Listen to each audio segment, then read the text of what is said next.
My V3 குடும்ப உறவுகளுக்கு வணக்கம். நண்பர்களே, நம் நிறுவனத்துடைய தாரக மந்திரங்கள் 3.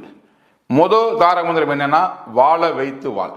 நம்ம கம்பெனி நல்லா இருக்குதுன்னா அதுக்கு பின்னால பல லட்சம் குடும்பங்கள் நல்லா இருக்குது. வழக்கமாக என்ன சொல்லுவாங்கன்னா, கம்பெனி ஜெயிச்சா அல்லது உறுப்பினர் ஜெயிச்சா அர்த்தம் இல்லை, ஆனால் உறுப்பினர்கள் நல்லா இருந்தால் கம்பெனி ஜெயிச்சா அர்த்தம். ஸோ அந்த வகையில் வாழ வைத்து வாழ் அப்படிங்கிற கான்செப்டை கம்பெனி மட்டும் ஃபாலோ பண்ணல, இன்னைக்கு எல்லா அச்சீவர்ஸும் ஃபாலோ பண்ணியிருக்கீங்க. இன்னைக்கு வந்து நீங்கள் சீலிங் அச்சீவ் பண்ணி ஒரு வருமானம் வாங்குறீங்கன்னா உங்களுக்கு கீழே பல குடும்பங்கள் ஒரு பேசிக் இன்கம் வாங்கிட்டு இருக்காங்க அர்த்தம். ஸோ நம்ம வாழ வச்சு தான் வாழ்ந்துட்டு இருக்கோம், அதில் எந்த குழப்பம் இல்லை. இது ஃபர்ஸ்ட் நம்முடைய கொள்கை, சரியா செஞ்சுட்டு இருக்கோம். அடுத்தது தீமைக்கும் நன்மை செய். இன்னைக்கு நம்ம கம்பெனியை பத்தி தப்பா இது இப்படி அது அப்படின்னு சொல்ற பல யூடியூபர்ஸ் லட்சக்கணக்கான வியூஸை வாங்கி இதன் மூலியமா நல்லா சம்பாதிச்சுட்டு இருக்காங்க. ஸோ நம்ம தீமை பண்றவங்களுக்கும் கம்பெனிக்கும் நன்மை பண்ணியிருக்கோம், அது தொடர்ந்து நடந்துட்டு இருக்குது. நடக்கட்டும், எல்லாரும் நல்லா இருக்கட்டும். இது 2வது பாயிண்ட். இதுல 3வது பாயிண்டான உண்மையை உறக்க சொல் அப்படிங்கிற அந்த ஸ்லோகனை இன்னைக்கு கையில் எடுத்து செயல்படுத்த நேரம் இருந்துச்சு.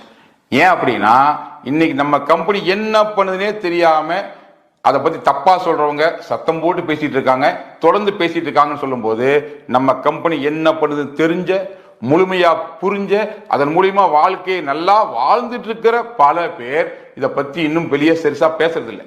இது ஒன்றும் குற்றம் கிடையாது, இஷ்டம்னா பேசலாம், இல்லைன்னா ஃப்ரீயா விட்டுறலாம், இங்க பேசணும் எந்த கட்டாயமும் கிடையாது. ஆனா தப்பா சொல்றவங்களே, என்னன்னு தெரியாமையே இதை பத்தி குறை சொல்றவங்களே சத்தம் போட்டு பேசும்போது, இதை பத்தி முழுமையா தெரிஞ்சவங்க மற்றவங்க உண்மையை உறக்க சொல்லணுமா இல்லையா? என்னோட வேண்டுகோளை வைக்கிறேன். என்ன அப்படின்னா, நம்ம கம்பெனில பெனிஃபிட் வாங்கிட்டு இருக்கிற, நல்ல விதமா சம்பாதிச்சு வாழ்ந்துட்டு இருக்கிற அத்தனை பேரும் இது வரைக்கும் நீங்க என்ன சொன்னீங்களோ தெரியாது, இனிமேலாவது உடனடியாக களத்தில் இறங்கி உண்மையை உறக்க சொல்லுங்க. எப்படி சொல்லலாம்? யாரை பார்த்தாலும் மைஜிபி தெரியுமான்னு கேளுங்க, தெரியும்னு சொல்லுவாங்க. டிவியில் வந்தது இல்லை, யூடியூப் வந்தது அதான சொல்லுவாங்க. ஸோ அவங்க ஒரு நெகட்டிவ் சிந்தனை கூட பதிவாயிருக்கும் யாரோ ஒருத்தர் கொடுத்த பிரச்சாரத்தினால. ஸோ அதை தெளிவுபடுத்துங்க.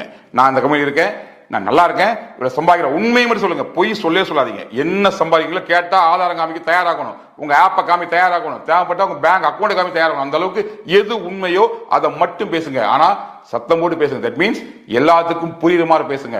பொய் சொல்றவங்களே, தப்பு சொல்றவங்களே திரும்ப திரும்ப பேசும்போது உண்மையை சொல்ற நமக்கு என்னங்க தயக்கம்? ஸோ யாருக்கு எதிராக பேச வேண்டாம், யாருக்கு எதிராக கோஷம் வேண்டாம், எங்கேயும் கூட்டம் போட வேண்டாம். இப்போதைக்கு ஒத்தொத்தால பார்க்கும்போது, போன்ல பேசும்போது, வாட்ஸ்அப் ஸ்டேட்டஸ் வைக்கும் போது, தேவைப்பட்டா ஒரு யூடியூப் சேனல் ஆரம்பிச்சு கூட உண்மை உறக்க சொல்லலாம். என்னவா இருந்தாலும் சரி, நம்ம கம்பெனி என்ன பண்ணிட்டு இருக்கு, இந்த கம்பெனியில நம்ம எந்த அளவுக்கு நல்லா இருக்கிறோம், இந்த கம்பெனியில நம்ம மூலியமா நல்லா இருக்காங்க, எந்த அளவுக்கு வாழ்க்கை தரம் மாறி இருக்கு, இன்னைக்கு அவங்க அடிப்படை பிரச்சனை எந்த அளவுக்கு மீண்டு வந்திருக்காங்க, பொருளாதார ரீதியா எந்த அளவுக்கு உயர்ந்துக்காங்க அப்படிங்கிற உண்மையை ஒருத்தரும் யாரெல்லாம் பெனிஃபிட் நல்லதும் வாங்கிட்டு இருக்கீங்களோ அத்தனை பேருமே இந்த காலகட்டத்தில் உங்களுக்கு தெரிஞ்சவங்களுக்கெல்லாம் பேச ஆரம்பிங்க. ஏன்னா நெகட்டிவ் பரப்புறவங்க பல்வேறு விதமா சொல்லி ஒரு நெகட்டிவ் ஒரு எண்ணத்தை உருவாக்கி வச்சிருக்கும் போது அதை சுக்குநூறா உடைச்சு எது உண்மையோ அதை கொண்டு மக்கள் செய்ய பொறுப்பு நமக்கு இருக்கு. ஸோ அந்த வகையில நம்ம கம்பெனில பெனிஃபிட் வாங்கி நல்லது அத்தனை பேருமே இந்த நேரத்தில் களமிறங்கி உண்மையை உறக்க